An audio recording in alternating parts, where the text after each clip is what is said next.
একমত হতে চাই যে ইনশাআল্লাহ যারা আখিরাতে বিশ্বাসী, যারা আল্লাহর শক্তিতে বিশ্বাসী, যারা অদৃশ্যে বিশ্বাসী, তাদেরকে কোনোদিন কোনো কাফের বেঈমান পৃথিবীর থেকে নিশ্চিহ্ন করতে পারবে না।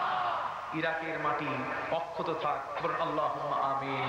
ইরাকের মুসলমান অক্ষত থাক, যেন আল্লাহুম্মা আমিন। বিশ্বের সমস্ত মুসলিম রাষ্ট্র সবগুলো যেন অক্ষত থাকে। তাছাড়া এই পৃথিবীতে আল্লাহ পাক রব্বুল আলামিন মুহাম্মদ রাসূলুল্লাহ সাল্লাল্লাহু আলাইহি ওয়াসাল্লাম মদিনা সনদ, মদিনায়কে যে কল্যাণ রাষ্ট্র করেছেন, ইহুদি, খ্রিস্টান, মুশরিক, মুসলমান সবাইকে নিয়ে, সেদিন খ্রিস্টানরা পর্যন্ত, ইহুদিরা পর্যন্ত বলেছিল যে মুহাম্মদ হবেন এর সভাপতি। এত চমৎকার একটি সনদ এই পৃথিবীতে আর কেউ দিতে পারে না। সেই সনদের উপরে মুসলমান এখনো আছে। অতএব ইহুদি তার ধর্ম নিয়ে থাকবে, খ্রিস্টান তার ধর্ম নিয়ে থাকবে, মুসলমান তাদের উপরে কখনো হাত দেবার মতো নয়। কিন্তু মুসলমানের গায়ে যদি হাত দেয়, তাহলে ওরা বুঝে নাই, ওরা বুঝতে পারে নাই যে বাঘ কিন্তু জঙ্গলে ঘুমিয়ে আছে, জেগে উঠলে খাতির এদেশের মানুষ, খোদ বাংলাদেশের মানুষ তাসলিমা নাসরিনকে খাতির করে নাই, দেশ থেকে উৎখাত করে দিয়েছে। কি বলেন তাই না? এই মুসলমান, এদেশের মানুষের ইসলামী স্পিরিট এত বড়, তারা দাউদ হায়দারকে খাতির করে নাই, আহমদ শরীফের জানাজার নামাজ পড়তে দেয় না। কথা বুঝতে পারছেন? এরা এমন এক জাতি যারা ওই অহংকার দিয়ে সালমান রুশদি জীবনকে বিপন্ন করে দিয়েছে। Salman Rushdie the satanic versus, কোরআনের আয়াতগুলো নাকি শয়তানের কথা, এর উপরে সে বই লিখেছে। ইহুদি জাতি কোটি কোটি ডলার দিয়ে তাকে সাহায্য করেছে, সহযোগিতা করেছে। ভাইদের খেদমতে আরজ করতে চাই, আয়াতুল্লাহ রুহুল্লাহ খোমেনির অহংকারে আজ পর্যন্ত তার বুকের সাহস হয় নাই যে নিজে খালি মুখে, খোলা মুখে মানুষের সামনে আসবে। এ হলো মুসলমান। কথা বুঝতে পারছেন? এ হলো কে? জোরে মনে, এ হলো কে? মুসলমান। সেই মুসলমান আজকের পৃথিবীর সর্বত্র ছড়িয়ে আছে।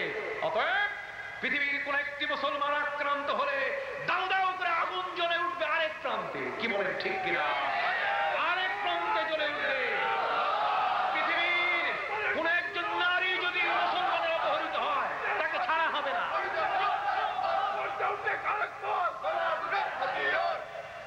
পৃথিবীর কোন এক অংশে যদি একজন মুসলিম নারীর ইজ্জতের উপরে হাত দেওয়া হয়, তাহলে মুসলমান যেখানে থাকবে আগুন জ্বালিয়ে দিবে। কথা খেয়াল করেছেন? প্রতিশোধ আমরা সেই ৮ম হিজরির নবীর শিক্ষা আমাদের জীবনে আমরা ধারণ করে আছি। রাসূল শত্রুকে ক্ষমা করেছেন। লা তাসরিবা আলাইকুমুল ইয়াওমা ওয়া আনতুম তুলাকা। ঈমানের শক্তি যার হাতে আছে, সে কোনোদিন বেঈমানের সাথে আপোষ করতে পারে না। পারে নাকি? ইসলাম গ্রহণ করলেন আবু জাহেলের পুত্রবধূ, আবু জাহেলের ছেলের বউ ইকরামার স্ত্রী। ৮ম হিজরিতে আমার নবী যখন মক্কায় প্রবেশ করলেন, আল্লাহ পাক রব্বুল আলামিন কিয়ামত পর্যন্ত মক্কার জমিনকে হারাম করে রেখেছেন। যুদ্ধ বিগ্রহ কারোর জন্য হালাল নয়। আমার নবীর জন্য কয়েক ঘন্টার জন্য আল্লাহ মক্কার জমিনকে হালাল করে দিলেন। আল্লাহ নবীকে বললেন, আপনি যুদ্ধ করেন, আপনার কোনো গুনাহ হবে না, আপনার কোনো অন্যায় হবে না। এবার কাফেররা আশঙ্কিত হয়ে গেল, থরথর করে কাঁপা শুরু করলো। যে জমিনটা যুদ্ধের জন্য কখনো হালাল ছিল না, মুহাম্মদ রাসূলুল্লাহর জন্য তা হালাল করে দেওয়া হলো। কাজী মুহাম্মদ তো আমাদের কাউকে ছাড়বেন না। আমার নবীকে জিবরাইল বলেন, জিবরাইল এসে নবীকে বলেন, হুজুর আপনি আপনার শক্তি, আপনি শত্রুদের কাছে প্রতিশোধ দেন। আমার নবীজি বলেন, না, লা তাসরিবা আলাইকুমুল ইয়াওমা ওয়া আনতুম তুলাকা। আজকে তোমাদের উপরে কোনো প্রতিশোধ নাই, বরং আজকে আবু জাহালের ঘর, আজকে আবু সুফিয়ানের ঘরে যে আছে সেও ক্ষমা পাবে। আবু জাহাল তো মারা গেছে বদরে। আজকে আবু সুফিয়ানের ঘরে যে থাকবে সেও ক্ষমা পাবে। আবু সুফিয়ানের সাথে সাথে আবু জাহালের ছেলে ইকরামার ঘরে যদি কেউ আশ্রয় নেয়, সেও আজকে ক্ষমা পাবে। ইকরামার স্ত্রী আমার নবীর হাতে মুসলমান হয়েছে। মুসলমান হওয়ার পর আমার নবীকে বলছে, হুজুর, হে মুহাম্মদ সাল্লাল্লাহু আলাইহি ওয়াসাল্লাম, আমি আমার স্বামীকে যদি আনি, আপনি মাফ করবেন? রাসূল বলছেন, হ্যাঁ, আজকে তো আবু সুফিয়ানের ঘরে যে থাকবে সেও তো ক্ষমার যোগ্য।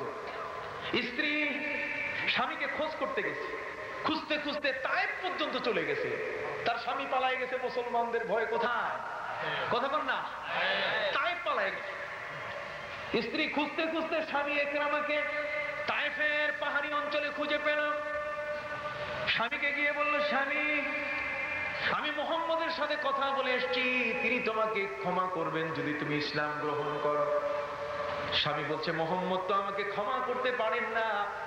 স্ত্রী উত্তর দিলেন, মুহাম্মদ তো সাধারণ ক্ষমা করেছেন, তিনি এখন পর্যন্ত কারো কাছে প্রতিশোধ নেন নাই, অতএব তুমি চলো। স্বামী বলছে, রাত এখন, রাতের বেলায় যাব কোথায়? কালকে সকালে যাব। স্ত্রী বলছে, ঠিক আছে, আমি তোমার পাশে থাকি, তাহলে এখানেই থাকি। স্ত্রী ইসলাম গ্রহণ করছে, বুঝতে পারছেন? স্বামী এখনো মুসলমান হয়। রাত্রবেলায় পাহাড়ের পাশে স্বামী স্ত্রী দুইজন। স্বামী কালকে সকালে মুহাম্মদ রাসূল সাল্লাল্লাহু আলাইহি ওয়াসাল্লামের কাছে ঈমান আনবে, মুসলমান হয়ে যাবে, রাসূল তাকে ক্ষমা করবেন। স্ত্রী এই সংবাদ স্বামীকে জানালেন। রাত্রবেলায় যখন রাত গভীর হয়েছে, তখন স্বামী স্ত্রীর গায়ে হাত দেওয়া শুরু করেছে। স্বামী স্ত্রী সুলভ আচরণ শুরু হলো। স্ত্রী বলছে, খবরদার, ডোন্ট টাচ, তুমি আমার গায়ে হাত দিও না। দেখছেন, তুমি আমার গায়ে কি দিও না? স্ত্রী বলছে, খবরদার, তুমি খবরদার আমার গায়ে হাত দিবে না। স্ত্রী বলছে, কেন? স্বামী বলছে, কেন? ইকরামা বলছে, কেন তোমার গায়ে হাত দিব না কেন? তুমি তো আমার স্ত্রী, তুমি তো আমার বৈধ স্ত্রী, তোমার সাথে তো আমার আত্মীয়তা আছে, তোমাকে তো আমি বিয়ে করেছি, শাদী করেছি। স্ত্রী বলছে, কোন কাজে কিছু হবে না, আমি কালেমা পড়ে মুসলমান হয়েছি, আমি মুসলমান নারী, তুমি একজন কাফের পুরুষ, তুমি আমার এখন স্বামী নাও, তুমি এখন পরপুরুষ, আমি এখন ঈমানদার, কাজে আমি এখন তোমার স্ত্রী না। তুমি কালকে গিয়ে মুহাম্মদ রাসূলুল্লাহর কাছে যদি কালেমা পড়ে মুসলমান হও, তাহলে তখন থেকে আমি তোমার বৈধ স্ত্রী হব। এর আগে তুমি আমার গায়ে কখনো টাচ করবে না। ঈমানের শক্তি কত বড় শক্তি, যে শক্তির কারণে স্ত্রী তার স্বামীকে পর্যন্ত নিজের গায়ে টাচ করতে দিচ্ছে না, যে তুমি কাফের, তুমি আমার গায়ে টাচ করবে না। ঠিক আছে, কাজে ঈমানের শক্তি আমাদের মধ্যে আছে কিনা? কাফেরকে আমাদের গায়ে টাচ করতে দিব না। কথা বুঝতে পারছেন? কাফেরের সাথে কোনো আপোষ নাই, আছে নাকি?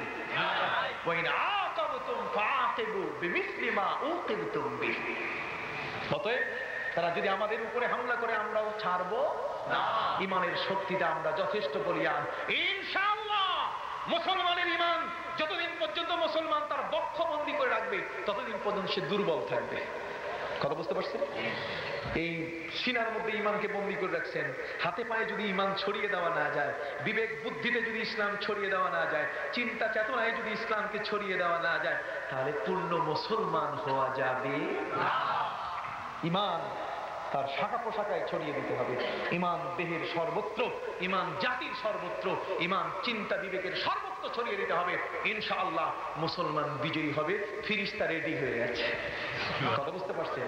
কিন্তু সমস্যা হয়ে গেল যে আমরা সেই ঈমানটাকে হাতে পায়ে মুখে আনতে পারি না। কথা বুঝতে পারছেন? যদি মুখে আনি, তাহলে স্ত্রী ভাঙ্গায়, চাচা মিয়া কেমন আছেন? কথা বোঝেন নাই? মানে দাঁড়িয়ে রাখলে তখন বউ চাচা মিয়া করে ডাকে, কি একটা বিদ্রোহ। কথা বোঝেন নাই? বাংলার মানুষ, কথা বুঝতে পারছেন, এরা সাবালক হয় 50-60 বছর বয়সে। এর আগে ছেলে মেয়ে নাতি নাতকুরা সবকিছু হয়ে গেছে, কিন্তু সাবালক হয়ে যায় কত বছর? 50-55 বছরে গিয়ে। কেন? 50-55 বছরে যদি তাদেরকে বলেন যে ভাই আল্লাহর পথে আসেন না, কয় বয়স হোক। কথা বুঝেন নাই? 20-25 বছর বয়সে যদি নামাজ পড়বেন না, কয় বয়স হোক। আমার দেশের মানুষ দেখবেন টাকা পয়সা আছে, চাকরি বাকরি করে, সব ঠিক, কয় এখন হজ করবো না, পেনশন পাইলে হজ করবো। পেনশন যখন পাবে, যখন হাড় গুড় গুড়ে ঝিরে বুড়ো হয়ে যাবে, যখন আরেকজন ওই কুরবানির পশুর মতো ঠেল্লা জবাইয়ের জায়গায় নিবে, এরকম বয়স ছাড়া আমার দেশের মানুষ সহজে হজ করে। আমি অবাক হয়ে যাই। আমি তো এবার ডাক দেইনি, আমার সাথে প্রায় 96 জন মানুষ হজ করলো। কতজন? 96 জন। তার মধ্যে 2 জন বুড়োর অবস্থা দেখে আমি কাহিল হয়ে গেছি, আমি আরো বুড়ো হয়ে গেছি। কেন? ওরা তো ঘরে বসে যাইতে পারে না ভয়ে। কয় হুজুর নামাজ পড়তে গেলে লোক ঠেলাঠেলি করে, হাঁটতে আসতে পারবো কিনা। কথা বুঝতে পারছেন? কাবা ঘরের সামনে যাবে, তওয়াফ করবে, তাও কয় হুজুর এটা মাথায় মাথায় করা যায় নাকি, তাহলে হুইল চেয়ারে দূরে দূরে করা যায় নাকি।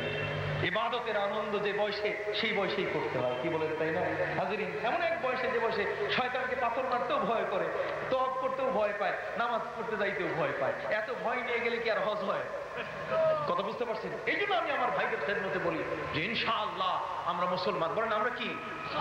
ইবাদতটাকে যথাসময়ে যদি আমরা করি, নামাজের বয়সে এখন থেকে নিয়ে নামাজ আমরা পড়বো, হাত উঠান, ইনশাআল্লাহ আমরা কি করবো? নামাজ পড়বো।